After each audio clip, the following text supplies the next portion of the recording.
సత్తెనపల్లి అనే ఒక ప్రశాంతమైన పల్లెటూరు. ఆ గ్రామంలో సరసమ్మగారి ఇల్లు అందరికీ తెలుసు. ఆమె భర్త చిన్నప్పుడే చనిపోయాడు.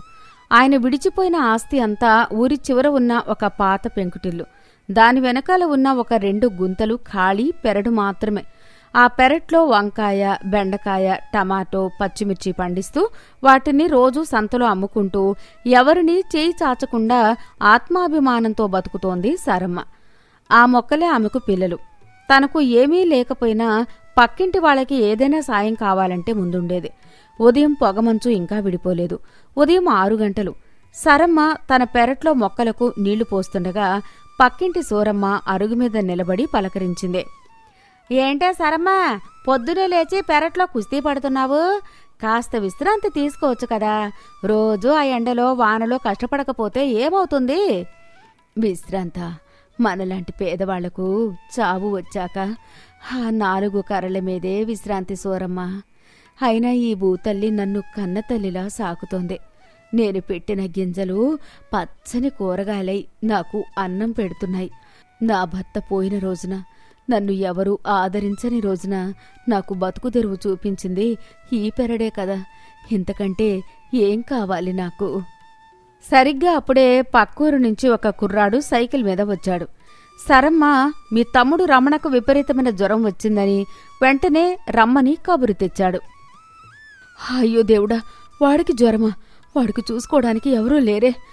సూరమ్మా, ఓ సూరమ్మా, నేను ఇప్పుడే పక్కూరికి వెళ్ళొస్తాను. నా తమ్ముడికి బాగోలేదట.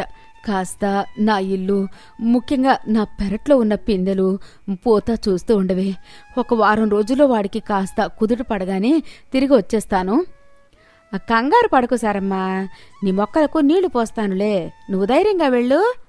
ఇరుగు పొరుగుకి ఇల్లు అప్పగించి సరమ్మ కంగారుగా పక్కూరికి బయలుదేరింది. పక్కూరులో ఒక చిన్న గుడిసెలో సరమ్మ తమ్ముడు రమణ మంచం మీద నీరసంగా పడుకుని ఉన్నాడు. జ్వరంతో వాడి దేహం కాలిపోతోంది. సరమ్మ రాత్రింబవళ్ళు నిద్రలేకుండా వాడికి చల్లటి తడిగుడ్డలు వేస్తూ వేడివేడి గంజి కాచి తాగిస్తోంది. అమ్మా సరమ్మ, నా కోసం నువ్వు నీ ఇల్లు, నీ మొక్కలు అన్నీ వదిలేసి వచ్చావా? రేపు నీకు సంతలో కూరగాయలు అమ్మకపోతే పూట గడవదు కదక్క. నా వల్ల నీకు ఎంత కష్టం వచ్చింది. పిచ్చివాడ, తమ్ముడి ప్రాణం కంటే నాకు ఆ వంకాయలు బెండకాయలు ఎక్కువారా? నాకెవరూ లేరు, నీకు ఎవరూ లేరు. ఒకరికొకరం అండగా ఉండకపోతే ఎలా? నువ్వు ఎక్కువ మాట్లాడకుండా ముందు ఈ గంజి తాగి పడుకో. అక్కడ తమ్ముడికి కావలసిన సపర్యలన్నీ 5 రోజుల పాటు సరమ్మ కంటికి రెప్పలా చూసుకుంది. వాడికి జ్వరం తగ్గి మంచం మీద నుంచి లేచి కూర్చున్నాడు. రమణ పూర్తిగా కోలుకున్నాడని నిర్ధారించుకుని ఊరికి బయలుదేరుతూ, ఒరే రమణ, నీకు జ్వరం తగ్గింది. రేపటినుంచి నువ్వే పనులు చేసుకోగలవు. ఇక నేను వస్తానురా. నా పెరట్లో మొక్కలు ఎండిపోయుంటాయి. సరమ్మ తన చీర కొంగున ముడివేసి దాచుకున్న 10 రూపాయల చిల్లర్లో నుంచి ఒక 5 రూపాయలు తీసి తమ్ముడి చేతిలో పెట్టింది. ఇదిగోరా, ఈ 5 రూపాయలతో పండ్లు కొనుక్కొని తిను. నీరసం తగ్గుతుంది. జాగ్రత్త. నీ రుణం తీర్చుకోలేనక్క. జాగ్రత్తగా వెళ్ళు. సరమ్మ హడావుడిగా తన ఊరైన సత్తెనపల్లి చేరుకుంది. కాని ఇంటికి వచ్చి తలుపు తీసి పెరట్లోకి చూసేసరికి ఆమె గుండె ఆగినంత పనింది. అక్కడ తాను కన్న పిల్లల్లా పెంచుకున్న కూరగాయల మొక్కలు లేవు. అదంతా చదును చేయబడి ఉంది. ఆ స్థలంలో ఉన్న పాత కట్టవా పీకేసి ఏకంగా 50 గజాలు ముందుకు తోసి కొత్తగా కట్టవా వేశారు. అయ్యో దేవుడా, ఏంటే ఈ విడ్డూరం? నా కూరగాయల మొక్కలేవి? నా పెరడేమైంది? సూరమ్మా, ఓ సూరమ్మా! సరమ్మ అరుపులు విని పక్కింటి సూరమ్మ, మరికొందరు ఇల్లాళ్ళు కంగారుగా భయంగా పరిగెత్తుకుంటూ వచ్చారు. ఏంటే సరమ్మ, అలా అరుస్తున్నావు? ముఖమెందుకు అలా మాడిపోయింది? చూడవే సూరమ్మ, నేను ఊళ్ళో లేని ఈ 5 రోజుల్లో నా పెరడు కంచె ఎవరో పీకేశారు. నా కూరగాయల మొక్కలన్నీ పీకేసి పారేశారు. నా 50 గజాల స్థలం పోయిందే. మీరంతా చూస్తూ ఊరుకున్నారా? ఇదెవరు చేసిన ఘాతుకం? ఏం చేయమంటవే సరమ్మ? నువ్వు ఊళ్ళో లేకుండా చూసి మన గ్రామ పెద్ద గరుడచలంగారే స్వయంగా మనుషుల్ని పంపి మీ పాత కట్టవా పీకించేశాడు. నీ 50 గజాలు తన పెరట్లో కలిపేసుకొని రాత్రికి రాత్రే కొత్త కట్టవా వేశాడు. ఏంటి, ఊరికి పెద్ద దిక్కుగా ఉండి న్యాయం చేయాల్సిన వాడే ఒక పేదరాలి పెరడు లాక్కుంటాడా? వాడికి కళ్ళు కనబడలేదా? మరి మీరంతా చూస్తూ నోరు మూసుకున్నారెందుకే? ఏం చేయమంటావు సరమ్మా? ఊరుకోక రాజు తలిస్తే దెబ్బలకు కొదవా అన్నట్టు గ్రామాధికారులు తలుచుకుంటే ఏ పని చేయలేరు. గ్రామ పెద్ద గ్రామానికి అంతకీ డబ్బున్నవాడు, పైగా సర్పంచ్. ఆయన ఇటువైపు నిలబడితే అటువైపే చట్టం నడుస్తుంది. ఎవరన్నా ఆయనకు ఎదురు చెప్పి ఈ ఊళ్ళో బతకగలరా? మేం పేదవాళ్ళం, రోజూ కూలి పని చేసుకునేవాళ్ళం. మేమేం చేయగలం చెప్పు? సరమ్మకు పరిస్థితి అర్థమైంది. అధికారం, డబ్బు ఉన్నవాడి ముందు పేదవాడి ఆర్తనాదాలు అరణ్య రోదనేనని, అవి ఎవరికీ వినపడనవని ఆమెకు తెలిసొచ్చింది. కాని తన బతుకుదెరువైన ఆ మట్టిని, తన భర్త జ్ఞాపకమైన ఆ స్థలాన్ని అలా సులువుగా వదులుకోవడానికి ఆమెకు మనసొప్పలేదు. ముందుగా శాంతియుతంగా ఎవరికి చెప్పుకుంటే న్యాయం జరుగుతుందో అని ఆలోచిస్తూ నేరుగా గ్రామ పెద్ద గరుడాచలం ఇంటికి వెళ్ళింది. గ్రామ పెద్ద గరుడాచలం ఇల్లు. ఆయన భార్య పార్వతమ్మ కుర్చీలో దర్జాగా కూర్చుని తమలపాకులు నములుతోంది. అమ్మా పార్వతమ్మగారు, మీ వారు నిన్న నా 50 గజాల స్థలాన్ని లాక్కుని మీ పెరట్లో కలుపుకున్నారు తల్లి. అందులో పండిన కూరగాయలు అమ్ముకుంటేనే నా పూట గడుస్తుందమ్మా. మీరు మహారాజులు, 10 ఎకరాల పొలాలున్నాయి మీకు. నా చిన్న పెరడు మీకు ఏ మూలకు సరిపోతుంది తల్లి. దయచేసి ఒక ఆడదాని కష్టం ఇంకో ఆడదానిగా మీరు అర్థం చేసుకుని మీ వారికి చెప్పి నా భూమి నాకు ఇప్పించండి తల్లి. నీ 10 గజాల మట్టి కోసం మా ఆయన ఏదో రాజ్యం కబ్జా చేసినట్లు ఏడుస్తున్నావేంటి? అయినా మగవాళ్ల గొడవల్లో నేను జోక్యం కలగజేసుకునేదాన్ని కానమ్మా. ఆయనకు నచ్చింది ఆయన చేస్తాడు. నా తలకాయ తినకుండా వెళ్ళిపోయి ఇక్కడి నుంచి. ఆమె అహంకారానికి సరసమ్మకు మాట పెగల్లేదు. డబ్బు అంధత్వంతో ఉన్న వాళ్లకు ధర్మం కనిపించదని అర్థమైంది. అక్కడి నుండి కళ్ళు తుడుచుకుంటూ నేరుగా వెళ్లి ఊరి కరణం రామారావు దగ్గరికి వెళ్ళింది. కరణం గారు, మీ దగ్గర ఊరి లెక్కలు, పటాలు, హద్దుల గీతలు అన్నీ ఉంటాయి కదా.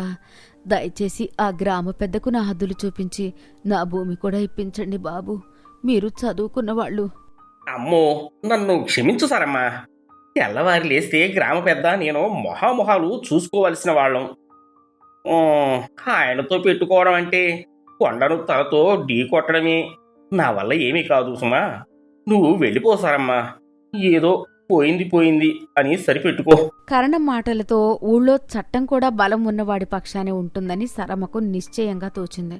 ఇక లాభం లేదని పక్క ఊరిలో ఉన్న తన తమ్ముడు రమణకు కబురు పంపింది. తను ఎవరికైతే 5 రోజులు రాత్రింబవళ్లు సేవ చేసి ప్రాణాలు నిలబెట్టిందో వాడు వచ్చి గరుడాచలాన్ని నిలదీస్తాడని ఆశపడింది. ఒకరోజు తర్వాత రమణ వచ్చాడు. ఒరే తమ్ముడు, ఆ గ్రామ పెద్ద నా స్థలం లాక్కున్నాడ్రా. నువ్వైనా వచ్చి వాణ్ణి నిలదీసి నా స్థలం నాకిప్పించరా. అక్క, ఊళ్ళో వాళ్ళకి సాధ్యంగాని వ్యవహారం పక్క ఊరి వాడికి, అందులోనూ ఏ పలుకుబడి లేని డబ్బు లేని నాకు సాధ్యమవుతుందా? నేను వచ్చి మాత్రం ఆ పెద్ద మనిషితో ఏం తగాదా పడగలను? నన్ను వదిలేయక్క. వాడితో పెట్టుకుంటే మన ప్రాణాలకే ప్రమాదం. నేను వెళ్తాను అని చెప్పేసి వెళ్ళిపోయాడు. తమ అవసరానికి ఎంతో ఆప్యాయంగా సాయం చాకరీ చేయించుకునేవాళ్లే కాని నా అవసరం వచ్చేసరికి, నాకు ఒక్క కష్టం వచ్చేసరికి ఈ చుట్టాలంతా భయపడి జారిపోయేవాళ్లే కదా అనుకుని ఆత్మీయులు ఎవరూ రారని, కండబలంతో డబ్బుతో అధికారాన్ని ఎదిరించే బలం తనకు లేదని గ్రహించిన సరమ్మ ఇక నోరు మూసుకొని ఊరుకుంది. 2 నెలలు గడిచాయి. ఇంతలో వర్షాకాలం వచ్చింది. గ్రామ పెద్ద గరుడాచలం తన పెరట్లోనూ, తన కొత్తగా కలుపుకున్న ఆ సరమ్మ 50 గజాల పెరట్లోనూ గంగాబొండం కొబ్బరి మొక్కలు నాటాలి అనే ఉద్దేశంతో మనుషుల్ని పెట్టి పెద్ద పెద్ద గోతులు తవ్వించి ఉంచాడు. అదంతా చూస్తూ సరమ్మ కోపాన్ని దిగమింగుకుంటూ మౌనంగా భరించింది. కాని ఒకరోజు రాత్రి పడుకున్నప్పుడు ఆమె బుర్రలో ఒక అద్భుతమైన ఉపాయం మెరిసింది. కండబలంతో గెలవలేని పోరాటాన్ని బుద్ధిబలంతో గెలవాలని నిశ్చయించుకుంది. ఎదుటివాడి అహంకారాన్ని వాడికి ఆయుధంగా మార్చాలనుకుంది. మరుసటి రోజు ఉదయం గ్రామ పెద్ద గరుడాచలం తన పెరట్లో తవ్వించిన గోతులను, నాటాల్సిన మొక్కలను పరిశీలిస్తూ ఉన్నాడు. సరమ్మ చేతిలో ఒక ఖాళీ గోని సంచి పట్టుకుని గ్రామ పెద్ద కొత్తగా ముందుకు జరిపి వేయించిన ఆ కట్టవ వద్ద నిలబడింది. బాబూ, గ్రామ పెద్దగారు. ఆ పిలుపు వినగానే గరుడాచలం ఒక్కసారిగా ఉలిక్కిపడ్డాడు. తన పెరడు కలుపుకున్నందుకు ఆమె ఏమి శాపనార్థాలు పెడుతుందో గొడవ పడుతుందో అని లోపల కాస్త భయపడ్డాడు. ఏంటే సరమా, ఏం కావాలి నీకు? ఏం లేదు బాబు, నిన్నట్నుంచి వర్షాలకు నా వీధి గుమ్మాలు గోడలు బెల్లులు ఊడి పాడుపడ్డాయి. వాటిని మెత్తుకోవడానికి కాస్త మట్టి కావాలి బాబు. మీరు మొక్కల కోసం తవ్వి ఉంచిన మట్టి గట్టి మీద చాలా ఉంది కదా, అందులో నుంచి ఒక్క గోనెడు మట్టి తీసుకునివ్వండి బాబు. గ్రామ పెద్ద మనసులో లెక్కలు వేసుకున్నాడు. 50 గజాల పెరడు లాక్కున్నామే, ఇప్పుడొచ్చి ఈమె ఒక్క గోనెడు మట్టి ఇస్తే పోయిందేమిటి? ఇందుకు నా పెరడు గురించి ఏమీ పేచీ పెట్టనే లేదు. నేను భయపడ్డట్టుగా, బహుశా నా అధికారానికి భయపడి రాజీ పడిపోయినట్లుంది అని అనుకున్నాడు. ఓహో, ఇంతేనా? తీసుకోండమ్మా సరమ్మగారు, ఒక్క గోనెడు కాదు, మీకు కావలసినంత మట్టి పట్టించుకు వెళ్ళండి. ఈ పాటి దానికి నోరు తెరిచి అడగాలేనే? చాలా సంతోషం బాబు. సరమ్మ కంచె దాటి లోపలికి వెళ్లి తవ్వి సిద్ధంగా ఉన్న మట్టిని చేతులతో ఎత్తి తన గోనె సంచి నిండా కిక్కిరిసేలా నింపింది. వానలకు తడిసిన మట్టి కావడంతో అది మామూలు బరువు లేదు, చాలా బరువైపోయింది. బాబూ, గ్రామ పెద్ద బాబు, మట్టి చాలా బరువైంది, నా వల్ల కావడం లేదయ్యా. కాస్త దయచేసి ఈ బస్తా నా నెత్తిమీదికి ఎత్తి పెడతారా బాబూ? ఈ మాట వినేసరికి గరుడాచలానికి ఎక్కడలేని కోపం ఈగో వచ్చాయి. గరుడాచలం తనలో తాను, ఏంటి, నేను ఊరికి సర్పంచ్ని, నేను వెళ్ళి నెత్తి మీద బస్తా ఎత్తాలా? నన్నేమైనా మూటలెత్తే నౌకరు అనుకుంటుందా ఏంటి అని గట్టిగా అరుద్దామనుకున్నాడు. కానీ ఇదొక అనాథ పక్షి. ఇప్పుడు నేను ఎత్తనని గొడవ చేస్తే ఈమెను అనవసరంగా రెచ్చగొట్టి గోళ్లతో చీల్చదగ్గ తగాదాని గొడ్డల వరకు తెచ్చుకోవడం ఎందుకు? అసలే నా మీద కోపంతో ఉంది. ఇప్పుడు కేవలం ఒక్క బస్తా ఎత్తి పంపేస్తే దీని పీడ శాశ్వతంగా వదిలిపోతుంది కదా అని అనుకున్నాడు. సరే సరమ్మా. గరుడాచలం కిందకు వంగి ఆ మట్టి బస్తాను 2 చేతులతో పట్టుకుని పైకి ఎత్తడానికి ప్రయత్నించాడు. కాని లాభం లేదు. ఆ బస్తా విపరీతమైన బరువు ఉంది. గరుడాచలం మట్టి బస్తాను ఎత్తేటంతా సత్తువ లేకపోయింది. అబ్బా, ఏంటి సరమ్మా ఈ బస్తా ఇంత బరువుంది? ఇంత బరువునెత్తటం నాకు సాధ్యం కాదు. నా నడుము విరిగిపోతుంది. ఎవరినైనా పిలుచుకురావమ్మా వెళ్ళి. సరమ్మ వీధిలోకి వెళ్లి అటుగా పోయే వాళ్ళందర్నీ, పొరుగు ఇళ్లవాళ్లను పిలుచుకొచ్చింది. ఏంటి సరమ్మా, ఎందుకు పిలిచావిక్కడికి? గరుడాచలం జనాన్ని చూసి అయోమయంగా అవమానంగా చూస్తున్నాడు. సరమ్మ చేతులు నడుం మీద పెట్టుకుని గంభీరంగా గుండెల్లో ఇన్నాళ్లుగా దాచుకున్న ఆవేదనంతా గొంతులోకి తెచ్చుకుని గట్టిగా మాట్లాడడం మొదలుపెట్టింది. విన్నారా బాబులు, చూశారా ఊరి జనాలారా, కాస్త ఈ ఒక్క మట్టి బస్తాని నా నెత్తిమీదకి ఎత్తమంటే ఈ పెద్ద మనిషి ఎత్తలేకపోయారు. ఆయాస పడిపోయి చేతులెత్తేశారు.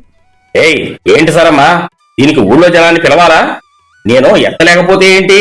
అవును గ్రామ పెద్దగారు, జనాన్ని ఎందుకు పిలిచానో చెబుతానో వినండి. ఒక్క బస్తా మట్టి బరువునే ఎత్తలేని ఈ ముసలి దేహంతో నా 50 గజాల పెరడును, నా ఆస్తిని అన్యాయంగా కలిపేసుకుని సంపాదించిన ఆ మహాపాప భారమంతా రేపు యములాళ్ళు వచ్చి లాక్కుపోయేటప్పుడు మీ నెత్తి మీద ఎలా మోసుకెళ్దామనుకుంటున్నారో మీరే కనుక్కోండి. 50 గజాల మట్టి భారాన్ని మీ పాపపు ఆత్మ భరించగలదా? రేపు నరకంలో ఈ పాప భారాన్ని దించుకోవడానికి ఏ కూలి దొరకడు మీకు. సరమ్మ నోటి నుంచి వచ్చిన ఆ ఒక్క మాట అక్కడున్న జనాలందర్నీ నిశ్చేష్టుల్ని చేసింది.